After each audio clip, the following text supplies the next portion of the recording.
घने जंगल में कोई चीख रहा था। रात के सन्नाटे में बस एक आवाज गूंज रही थी, बचाओ। लेकिन ये आवाज किसी इंसान की नहीं लग रही थी। बहुत समय पहले एक घने जंगल के बीचों बीच एक ऋषि रहते थे जिनका नाम था ऋषि वत्स्यायन। वो अपनी साधना और ब्रह्मचर्य के लिए प्रसिद्ध थे। उनका छोटा सा आश्रम था, चारों ओर सिर्फ पेड़, हवा और मौन। हर सुबह वे नदी के तट पर ध्यान लगाते और रात को अग्नि के सामने ध्यानस्थ रहते। परंतु एक दिन कुछ ऐसा हुआ जिसने उनकी सारी तपस्या तोड़ दी। एक दिन ऋषि गहरे जंगल में ध्यान करने गए। सूर्य ढल चुका था, आसमान पर अंधेरा छा रहा था।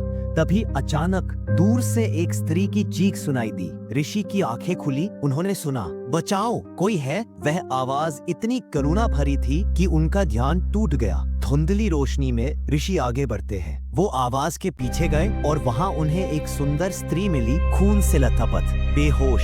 ऋषि ने तुरंत मंत्रों से उसके घाव भरे और अपनी कुटी में ले आए। धीरे धीरे वह स्त्री होश में आई। उसका नाम था मालिनी। उसने कहा, ऋषि को उस पर दया आई, पर उस स्त्री की आंखों में कुछ अजीब था, जैसे कोई अंधकार छिपा हो। दिन बीतने लगे और धीरे धीरे ऋषि, जो कभी किसी स्त्री की ओर नहीं देखे थे, अब उसी मालिनी की मुस्कान में खोने लगे। वो अब ध्यान में नहीं बैठ पाते, सिर्फ उसी का चेहरा देखते। एक रात मालिनी ने कहा, प्रभु, क्या मैं सच जान सकती हूँ आप किस शक्ति से मेरा जीवन लौटाए? ऋषि मुस्कुराए। मंत्रों से देवी। मालिनी के होठों पर मुस्कान आई, पर वो मुस्कान मानवी नहीं थी। अचानक आश्रम की अग्नि नीली हो गई। मालिनी की आंखें लाल चमक उठी और उसने कहा, ऋषि, तुमने तपस्या भंग की है, अब तुम मेरे हो। अगली सुबह आश्रम खाली था, बस राख में जलता था एक दीपक और हवा में गूंजती थी वही स्त्री की हंसी। कहते हैं आज भी उस जंगल में अगर कोई ध्यान करने जाए तो एक स्त्री की धीमी फुसफुसाहट सुनाई देती है,